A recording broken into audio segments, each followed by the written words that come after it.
Okay, gotcha. Our band does it in E flat, so real terminology.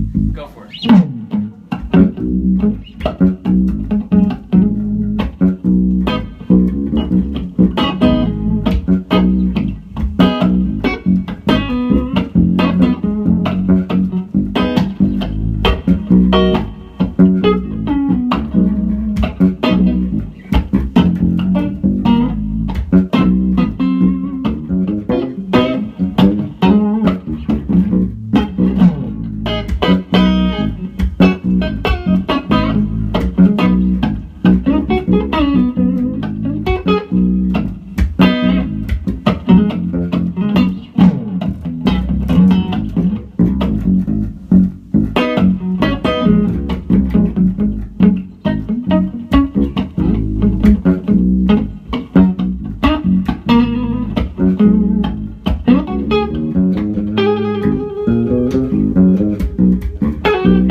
Pick another one.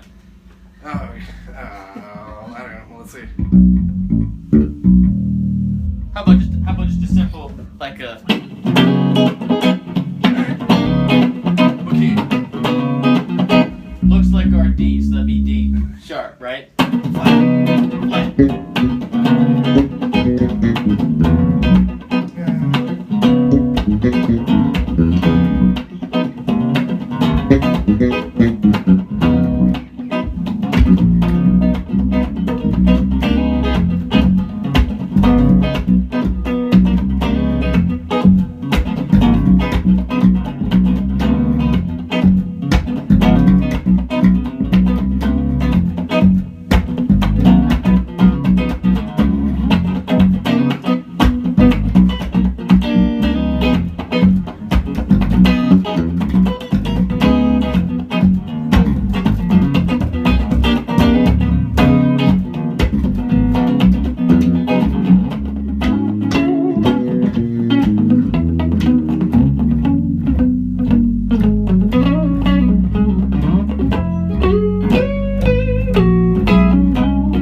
Talking about today, Mike?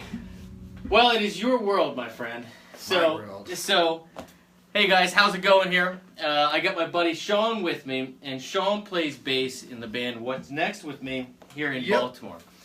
And I thought it might be interesting to come on here and talk about how guitar players can be better bandmates from the perspective of a bass player. How do we suck less, dude?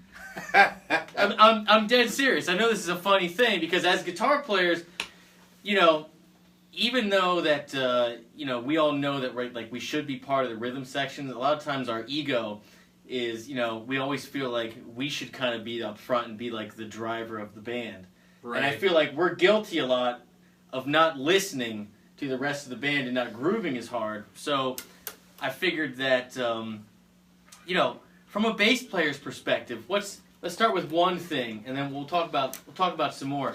But what's one thing that you've played in a bunch of bands? So I think my big thing is space.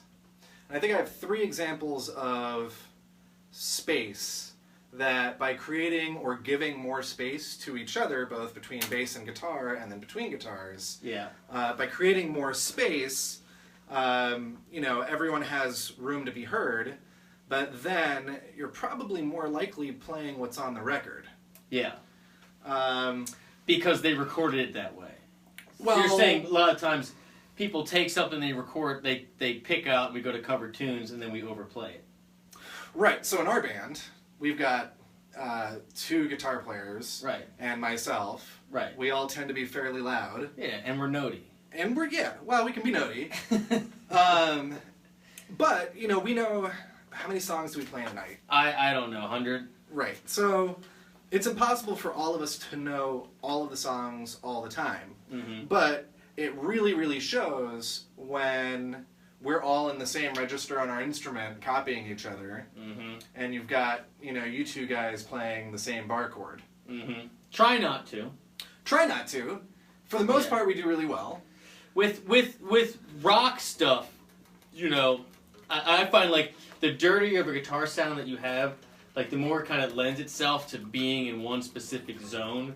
Where like the cleaner of a sound you have, you know, you can actually play a middle or a high part, but since we do so much rock stuff, you're kind of like got to keep it thick and chunky a lot of the times. Yeah. But it gets muddy. Right. So let's start with a country tune. Okay. So on a country tune, let's say I was playing with you and it was just a duo thing, and do like a, you know, we can do like a C to G kind of a. Okay, so.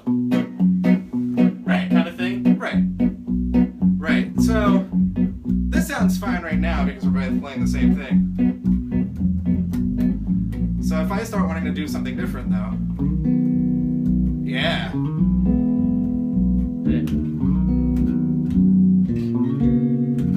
Gotta give you the space. Right.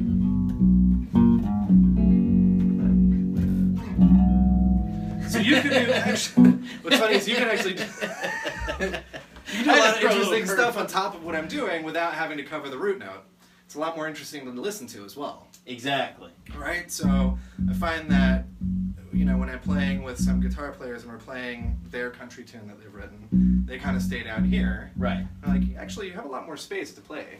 There's right. a lot more things you can do around this. Yeah, and I also find that, you know, at least in our band, like, it's like, we're not really the leader of the band, right? No. And so when the leader of the band is a guitar player, they generally, especially if they're singing too, don't tend to, you know, deviate too much with their rhythm stuff when they're singing, because they don't want to, like, mess up singing.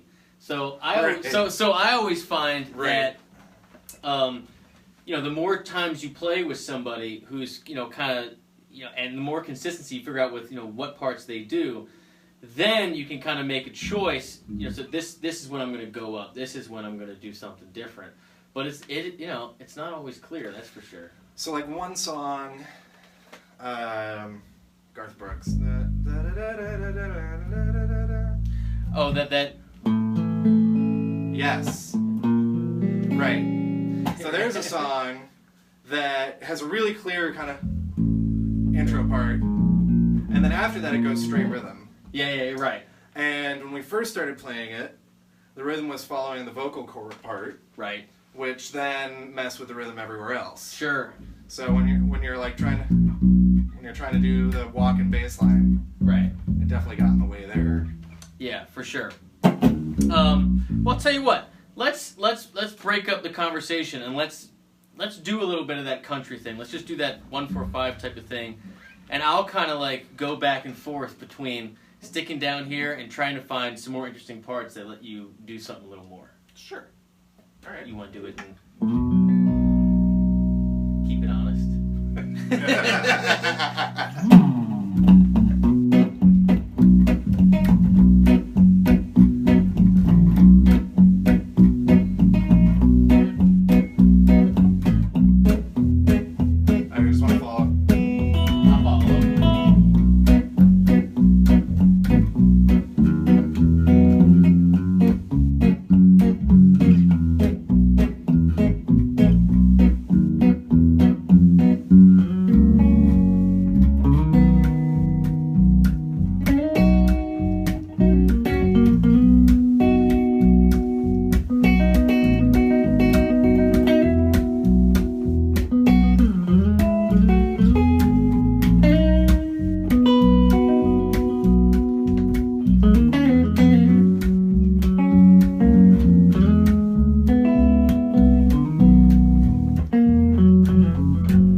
Another thing. So let's say you're in a country scenario like that, right? Yep. And you're with a bass player that all day long, we all know there's bass players. Yep. Right? You know, and they're like right as the rain, and they're super solid. Yep. And that gives a guitar player much more liberty. And then you go to play someone like you, right? Who you like moving around a lot, right? Yes. And so whenever I hear you go to move around, I'm always in my brain, I'm just like, should I just stop? Like, should I, like, or should I let something ring out? Because sometimes you go up, sometimes you go down, and I always feel like, you know, we haven't played together that long, but I feel like we step on each other a lot. You know what I mean? And so, like, what do you... So, like, when you go... Part of that is I can never hear you. Okay, well, we're in a room today. That's true. So part of it is just we have to play together a lot more. Right. Part of that is a big part of knowing, like, for me, knowing when you're going to go out on a solo, part of that is just playing with you a lot. Right. And then when I know that, then it's easier for me, like, oh, there goes Mike. Mm-hmm. I'm going to hang out right here. Mm-hmm. And then just do nothing. I'm not going to screw with him too much. Right. Maybe towards the end I'll start throwing you a little something and see if you respond. Yeah. Right? Yeah. But, so that, I think that's a big part of it, is just knowing, hey, I've played with this guy for like 2 years. Yeah. He's going to do this, and when he does that, he wants me to lay off, and then when I do this, like, and for me, it's pretty obvious when I want to do it. I start, like, with a big walk-up, and then I'll do something. Yeah, for sure. Right? So when I do that, I want a little bit of space, but often for me, you know, we're in a long gig, I kind of want to go back and forth a little bit. Yeah, for sure. And see what happens. Usually if that happens, though, then either the bottom falls out or the top end falls out, and then you and I both have to kind of regroup, and, you know, Maynard's like, where did you two go? What just happened? Alright, well, that brings up another question. So, you talk about leaving space, you talk about, you know, keeping good time. What about, you know, like...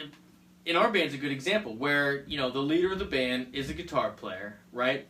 but a lot of the stuff is vocal driven, right? Right. And so in a lot of those songs, even when the leader of the band isn't the guitar player, the rhythm is going to fluctuate because it is so vocal first. You know what I mean? How can we as guitar players, besides just like playing to a click because no one wants to effing do that. Right. You know what I mean? So, should it be the type of thing where... I'll say this, and know that this applies to live only. Sure. In a live situation, in my view, the leader or the singer, whoever's up front, is always right. No matter how wrong they are always right. As opposed to everybody falling back on the drummer. Right. So, right. Let's say the singer skips a half a measure. Mm-hmm. Are you guys going to wait around for your singer to come back to where you are, or are you just going to bounce a half measure and keep up with the singer? Of course. So that it doesn't sound like it's falling apart. So I go with that first of all. So that's a good point, though, distinguishing between live and if you're like in the studio or you're rehearsing or something like that. No, usually in the studio or in the rehearsal room, they're always wrong. So. Well, I was going to say that, generally speaking, when I think about rhythm and when I think about groove, I very much think drums first. You know what I mean? Like I always, for me personally, I pay a little attention up front. You know what I mean? But I always think rhythm as a rhythm guitarist first, and try to just lock in with the kick and snare more than anything else. Right. But it does, that comes with its own set of challenges if your person up front starts wandering off, for sure. Right. So there's that. So let's say it's a song, like we have a new song, and they mess up a lyric, or they forget a part of the chorus, and we skip a half measure, and you go to that measure. Instead of everyone scrambling to go kind of back to wherever that home base on that song is, and I'll say it's a big fat G. Yeah. The biggest way to create space and sound, especially for the guitar players, is layering. Yeah. So, what I like to hear when I play with multiple guitar players, especially if they know how to play with each other, is you usually have one that will stick to a rhythm part, right, and stay fairly down low on the guitar. Right. Keep it mid-range, chunky-ish. Right. And then the other guy will embellish on top and add sparkle. Yeah. Right. Yeah. Exactly. It doesn't always happen. No. And not every song calls for that. Right. But, especially if you're in a tricky room where the sound is a little bit challenging and you're having a hard time hearing each other. Which is every room. Listen, even if you do like the bar chord an octave up, just in a way that you can distinguish between the two guitars, it just makes it sound bigger and cleaner. Well, one thing that I like to do, we'll get back to playing, I promise, and I know we don't want to talk too much.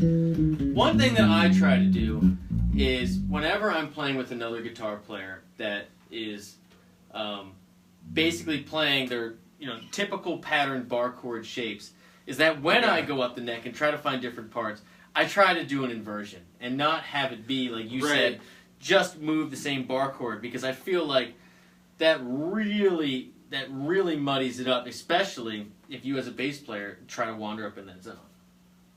Even if I don't wander up in that zone, if I'm playing roots and everyone's playing roots, it just sounds like this big chunky block of sound. Yeah. And it's always not necessarily always the most musical choice for that moment. Well, and I think also that when people cover songs, they have it kind of in their head, especially like if they learn a song that is rock based or it's one guitar sound based, and they go to take it to their band where they have multiple instruments and stuff like that. They try to like play it the way they learned it or the way that guitar player did it, instead of trying to figure out different parts that might work better with their band and everything. Right. And I think as guitar players, we are so guilty of that, especially when it comes to like real note for note type stuff. You're like, it's this way, it's this way, it's this way. Like there isn't an upper part if you listen to it, Right. Where I feel like, I mean, I think we have a lot of flexibility in our band because, we do. We have a lot of room to play with that. But you're right. Like sometimes people get stuck on. I get stuck on this should be note for note. I definitely get stuck on that. I think we had a conversation on Facebook earlier about that. We did. All right, let's play something. Pick something. I don't know. What do you want to play? How about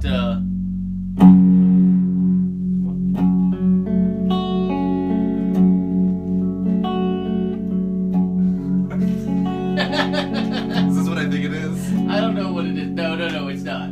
It's not. How about like a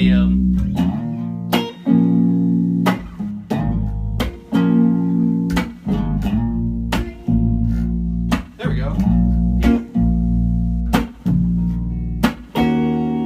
Alright, a thrill is going type thing. Just going flat 6.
Awesome. So, what's your favorite stuff to play on bass? Ooh. What's your wheelhouse, dude? I don't even know. I don't even know right now either. Just all gospel. No, I mean, that's definitely not my wheelhouse. I definitely flirt with that quite a bit. Yeah. I mean, I play a lot, but I wouldn't say it's kind of where I'm at. I grew up playing a lot of rock. Yeah. And then a lot of funk stuff. Mainly that. Like a lot of rock and funk. I worked with a lot of singer-songwriters. That seemed to be my thing. For a while there, I randomly toured with a bunch of, well, not a bunch, but like a bunch of Latin jazz artists. Dude, that is one thing I've never gotten into at all. And I need to. Those rhythms are cool. I don't even listen to it. I've never spent any time with that stuff at all. Do you like playing that? Yes. That is, for me, the most fun thing to play. Play me one of those groups. I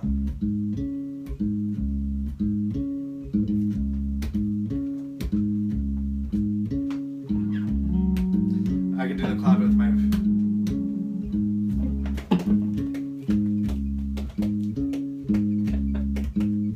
I just can't hear it in my head. So, like, but obviously...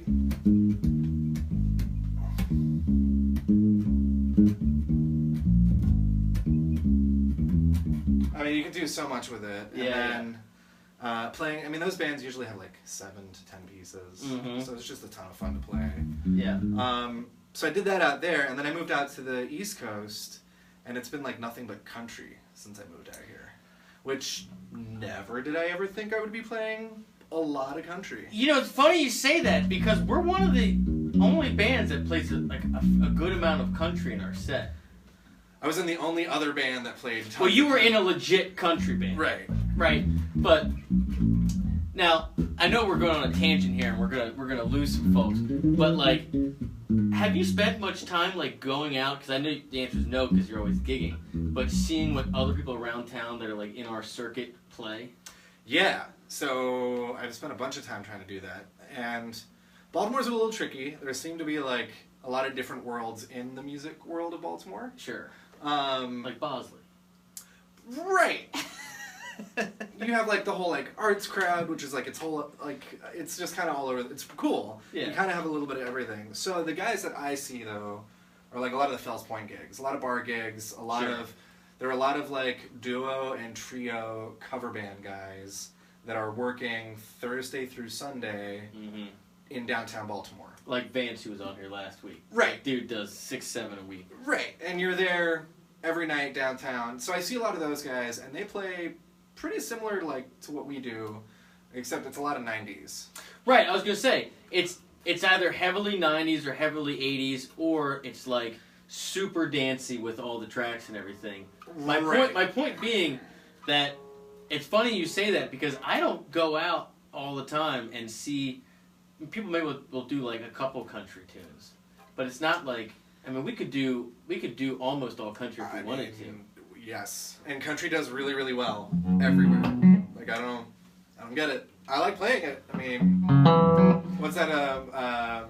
Chicken Fried. Like I love that song.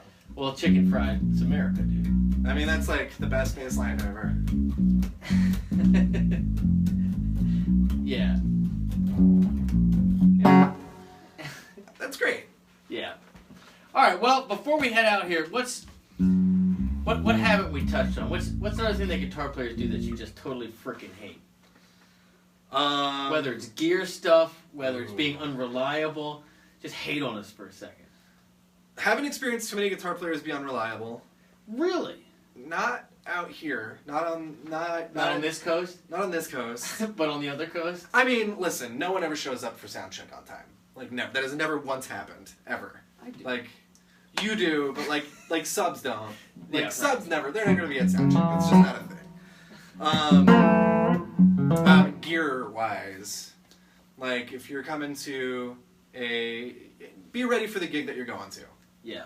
Right. Like you don't need to have a ton of different amps, but know how to make the gear that you have fit the room and the crowd that you're playing with. Yeah. You know, this is actually a good conversation because we always end up talking about gear on these things. So, one, why don't you tell me kind of like, you've played with a bunch of different guitar players in a bunch of different bands, but as far as stuff that you know that like always sounds good that you like to play with, what's some guitar gear, guitars, amps that you see people bring that you really like?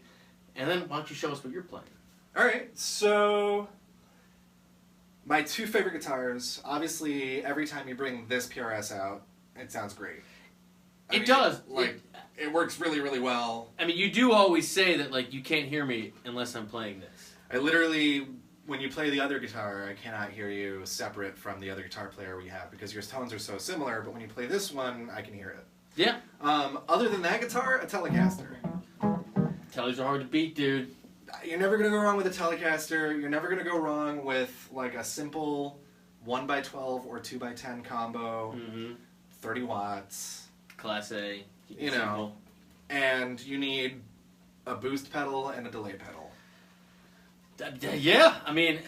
I get a little nervous when guys show up with a big pedal board, because it either means that they're like, it's either going to be amazing, or they're going to be lost in their gear. They can't make a decision. Right, they can't decide. That's why I don't have a delay, although I'd like a little slapback. I just do reverb, clean boost, and a wah. Because if I have more than that, I think too much about what my sound is going to be instead of, like, you know, what's the drummer doing? What's the bass player doing? You know what I mean? Right. But some people are, like, amazing at that. I only know one guy that can do it, who like shows up with like 2 amps and a big pedal board and like 3 guitars, and somehow it sounds like he's an orchestra and it's amazing. But Who's that? It's Ronnie Rhodes. Yeah, you've told me about him. Ronnie Rhodes. I need to check him out. Ronnie Rhodes is... He's just a bad... Just not playing around. No. And then you want somebody that like knows chicken picking and country. Like, yeah, I gotta check him out. They're like, for me, Ronnie Rhodes is probably one of the better guitar players in the area. I definitely have to check him out. So he's a good guy to check out. And what are you playing? So, I recently got this Fender. It's a Fender Elite jazz bass. It's like the brand new one that they made. Oh, it's Elite, huh? It's Elite. It's Elite. I don't know what that means. I mean, it has an active preamp. It's a 5-string. It works. It's a jazz bass. It sounds phenomenal. It does sound phenomenal. It's super flexible tone-wise. I mean, I can kind of get anything I need out of it. I really like this. I have a lot of very nice basses, like boutique basses. I know you do. And I have not touched them since I got this Fender. And that's the sign of something good. You can't put it down. I don't ever say that about, like, I don't like usually endorse anything, but like this thing is just great. It was cheap-ish, you know, it was under $2,000, and it replaced... I'd call that cheap-ish. Yeah. For something that you can gig with that's really good. Yeah. So, my only complaint is it's slightly noisy. The preamp's a little noisy. Yeah. Like, you get a lot of hissing. I don't know if you can hear it on there, but... Yeah. Other than that, this thing's great. Live, this isn't my live rig, this is just my house rig, but live I use pretty much just a 2x12 or a 4x10. Gotta get that 4x10 out. Yeah. Alright, well, let's play one more and then we'll call it an afternoon. How about that? Cool. What do you want to play? You get to decide. God damn, you know, this knob just came off. You see that? The knob, I got a knob problem. That's funny. After... Dude, I know, right? I know. How about we do that one? That Bosley thing I just showed you? So that's D flat, I guess. Got it, alright. Yeah.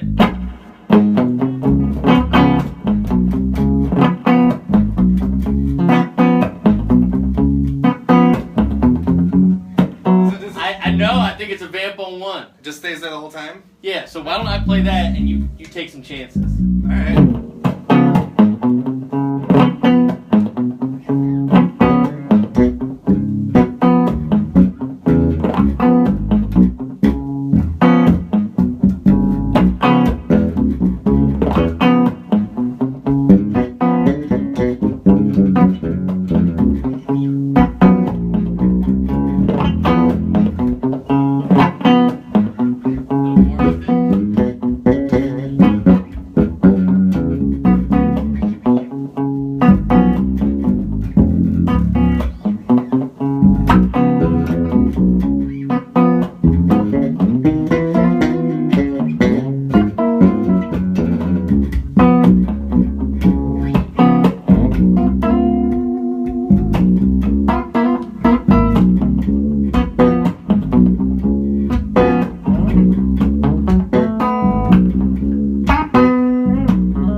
check us out at Baltimore'sBestBand.com. It's What's Next on Facebook, Instagram, everything else.